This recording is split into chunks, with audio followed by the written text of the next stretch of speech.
Last week ஒரு சின்ன outing போனோம் நானும் என்னோட கசின் சிஸ்டரும்.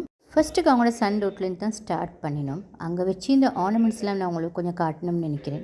அவ்வளோ நேர்த்தியாக வச்சிருந்துச்சி, அவ்வளோ சட்டப்படி செட்டிங்ஸ் எல்லாம் சூப்பராக இருந்துச்சு. இது எல்லாம் சின்ன சின்ன ஆர்னமெண்ட்ஸ் தான், ஆனால் அவங்க ஒவ்வொரு இடத்தால கொண்டு வந்து சேர்த்து வச்சுருந்தாங்க. மலேசியா, ஹாங்காங்கில் நிறைய கண்ட்ரிஸால் கொண்டு வந்த கலெக்ஷன்ஸ் இருந்துச்சு. அதோடைய ஒரு லெமன் டீ பிரேக், நிறைய வெரைட்டியான ஐட்டம்ஸ் வச்சிருந்துச்சி. அதுலேயும் இந்த கெஷ்யூ வந்து சூப்பர் டேஸ்டியாக இருந்துச்சு. நான் அதை தான் மிச்சமாகவே சாப்பிட்டேன். போக வேண்டிய இடமெல்லாம் போயிட்டு கொண்டு அப்படியே லஞ்சுக்கு வந்துட்டோம். லஞ்ச் வந்து இன்றைக்கி சவுத் இந்தியன் தாலி ரைஸ், அதோடைய பன்னீர் மஞ்சூரியம் ஒன்றும் ஆர்டர் பண்ணோம். சூப்பராக இருந்துச்சு, சட்டப்படியான லஞ்ச். உண்மைக்குமே எந்த நாளுமே அசைவம் சாப்பிட்டு ஒரு நாளைக்கு சிக்கன் மட்டன் பீஃப் இல்லாமல் சாப்பிட்டு பாருங்கள், சட்டப்படி ஆகிக்கும். டெசர்ட் வந்து ஃப்ரூட் சலாட், அதுவும் சூப்பராக இருந்துச்சு. நோம்புக்கு முந்தி ஒரு அவுட்டிங் போகணும்னு நினச்சி நானும் என்னோட கசின் சிஸ்டரும் வந்து சூப்பராக என்ஜாய் பண்ணோம் டே ஃபுல்லாக. தேங்க்ஸ் ஃபார் வாட்சிங் ஃப்ரெண்ட்ஸ்.